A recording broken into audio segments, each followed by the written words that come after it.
At Lufthansa Technik Logistic Services, we are responsible for worldwide aircraft spare parts logistics. We have been working very successfully with ProGlove for 3 years now. We share the same vision.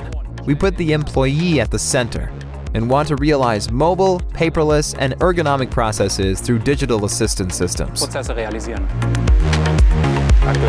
We have very large material and small material.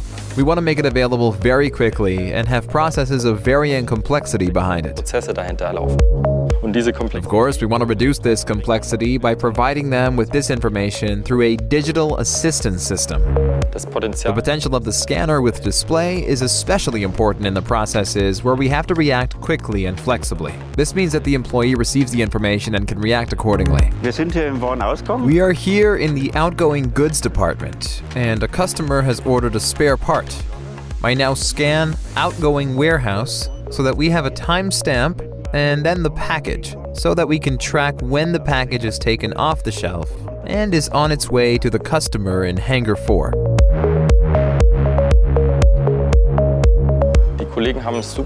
Our colleagues have received it really positively and have also used it with enthusiasm. That showed us that we are working in the right direction. In the past, it was a large scanner, simply massive. It was difficult to use. With ProGlove, it has a screen, so there's no need to wear glasses. You can scan by hand. You can see the number right away. I don't need to put it away. I can take the package and go directly to the car. In the future, we want to document our processes more easily. That means not only recording a barcode, not only recording a timestamp, but also taking a photo. And we can do that with smart wearables.